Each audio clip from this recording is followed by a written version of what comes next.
Alors, bonjour Yann. Bonjour Frédéric. Alors aujourd'hui, je crois que je vais vous parler un peu de Big Data, de BI. Est-ce que tu peux nous en dire un peu plus?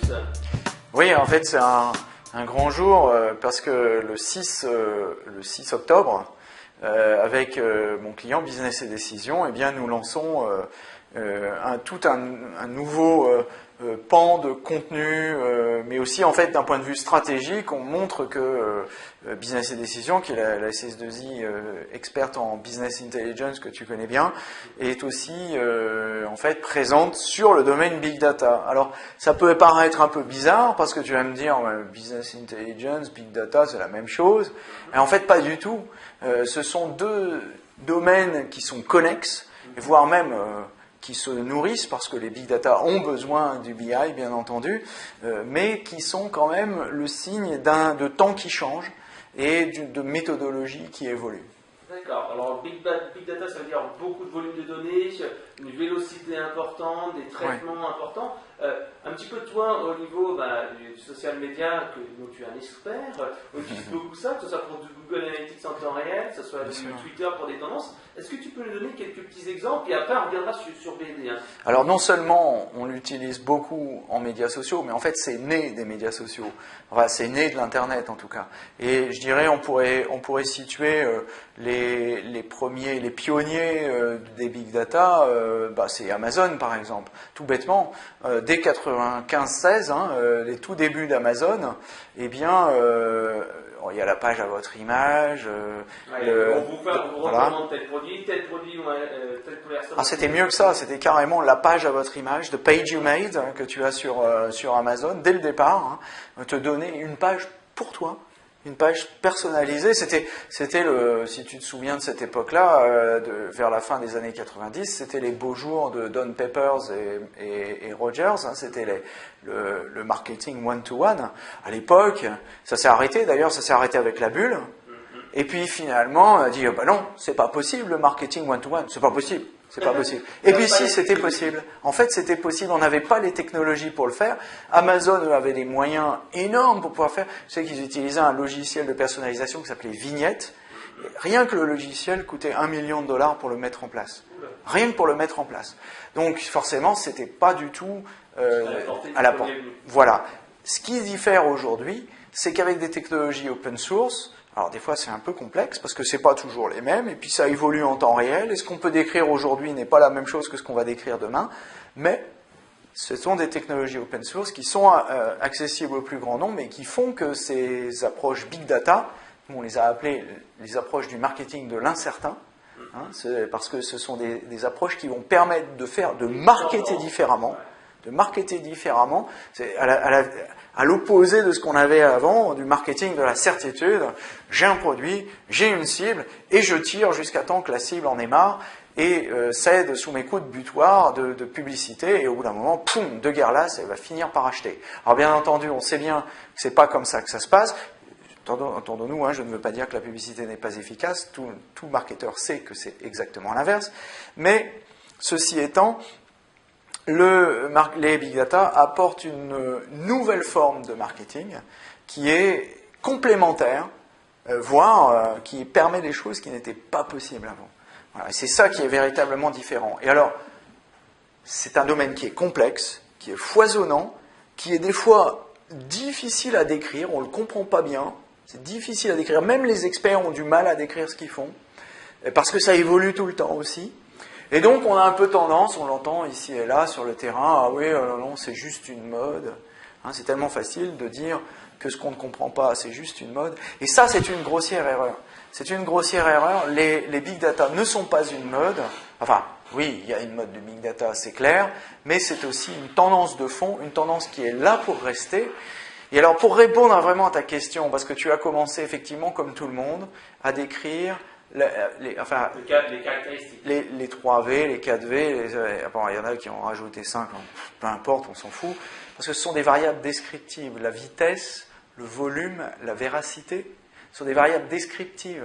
Ça ne me dit en aucun cas ce à quoi ça sert. Donc en fait, je suis un peu là comme une poule devant un couteau. Ah oui, d'accord, il y a beaucoup de volume, les données doivent être vraies. Voilà, ça ne me sert à rien. Nous, on utilise surtout les 3 P. Prévision, prévention, personnalisation. Et là, immédiatement, tu comprends à quoi ça peut servir.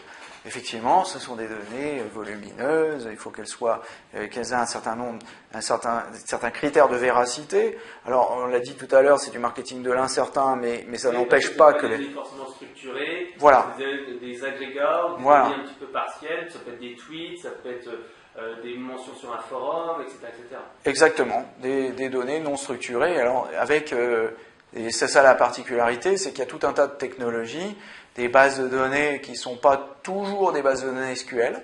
Contrairement à ce qu'on croit, on utilise beaucoup de SQL en Big Data, mais on va utiliser plusieurs outils en fonction de ce qu'on veut faire.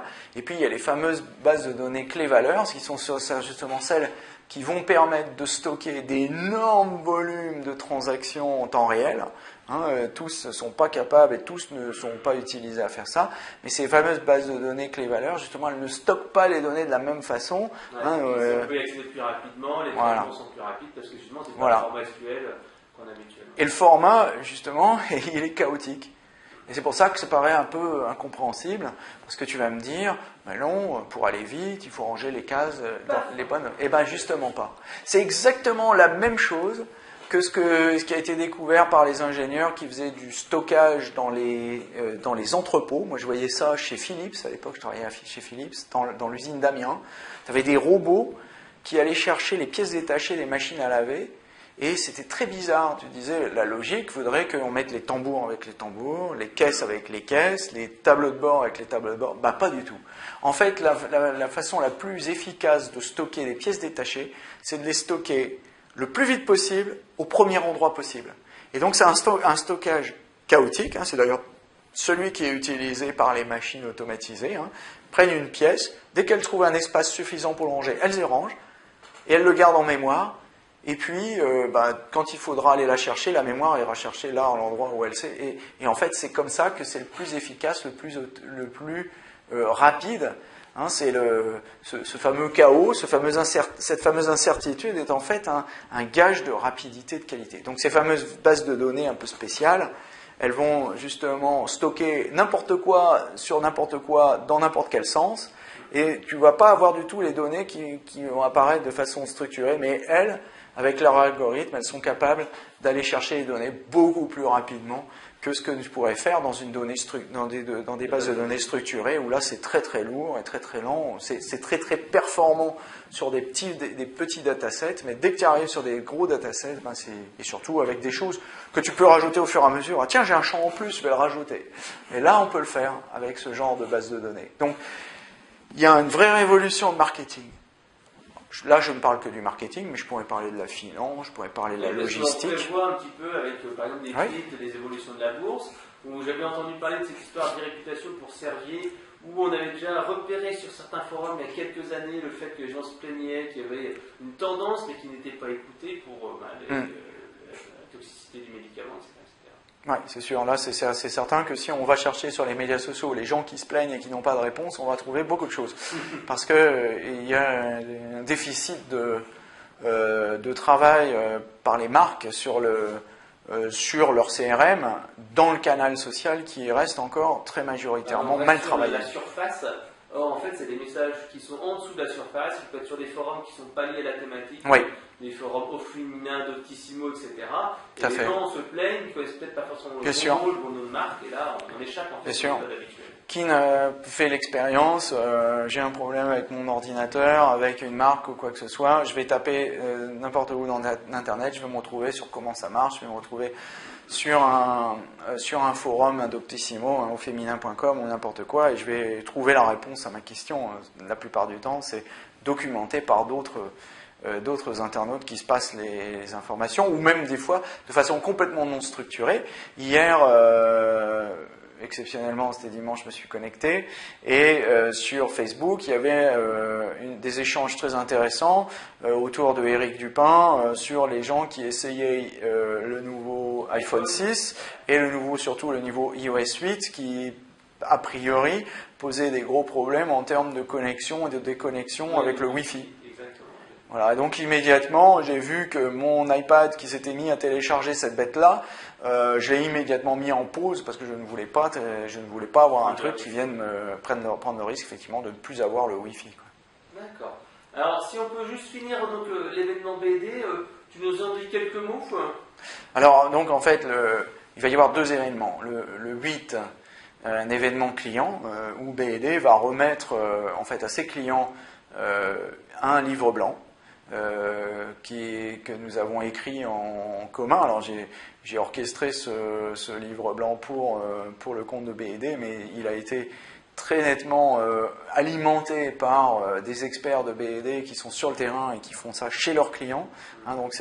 Et donc ce qu'on a voulu faire, c'est un livre blanc qui est, je dirais, à la fois explicatif et qui reste compréhensible. Parce qu'on voit les deux extrêmes dans ce domaine. Les gros blabla marketing, il y a de plus en plus de données qui vont de plus en plus vite. Ouais, bon, ok, merci. Ça ne me sert pas à grand-chose. Et puis, de l'autre côté, les gens qui rentrent direct dans le gras du sujet, le Hadoop 3.2, etc. Et on ne comprend plus rien de quoi ça parle. Et au bout de 5 minutes, tout le monde est paumé. Donc, on a essayé de faire quelque chose qui soit explicatif et qui soit, je dirais, remonter du terrain. Voilà, pratique, sans être trop simpliste, mais de bien décrire les concepts et de bien décrire ce qu'il y avait dedans. Donc le 8, il y a cet événement ouvert auquel tout le monde peut s'inscrire. Je te donnerai l'adresse dans une seconde.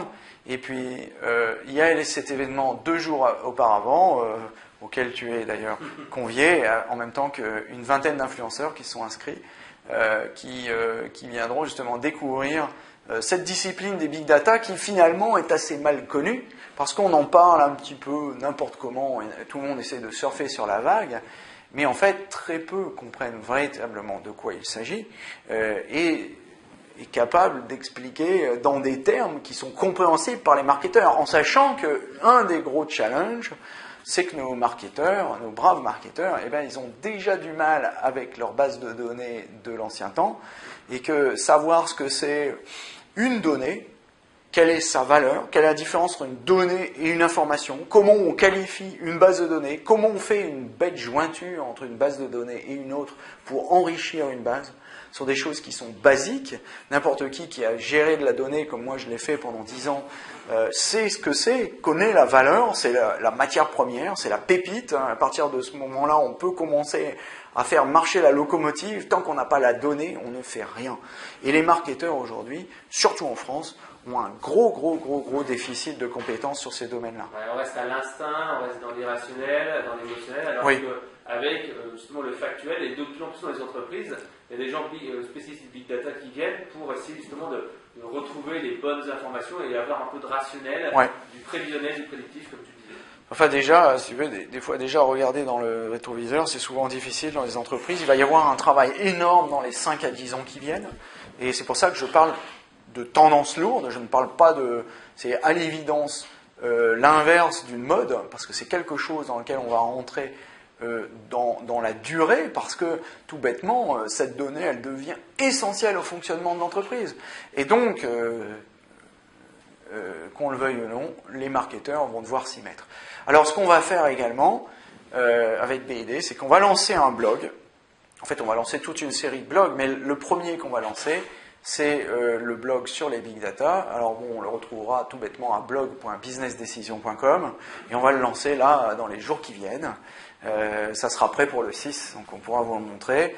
Et c'est un blog qui sera animé dans un premier temps par les blogueurs, enfin les professionnels de BD qui vont bloguer. Justement, je leur dis souvent, vous ne serez pas des blogueurs, vous serez des professionnels qui bloguent. Voilà, des experts, des gens des sachants, comme on dit. Mais aussi, on travaillera également avec des partenaires, et puis on révélera le lancement d'un label qui s'appelle Génération Big Data, et qu'on décernera au blog qui, pour nous, constitue une pièce essentielle dans le puzzle de l'évangélisation autour de ce domaine. Alors, si on veut en savoir plus, on va sur quelle adresse? Alors, pour en savoir plus, c'est très simple. Vous allez sur bit.ly/mathbigdata. Ok, et pour toi, Yann, on va sur visionarymarketing.com. Comme on dit dans mon métier, just Google my name. Ok, à bientôt. À bientôt.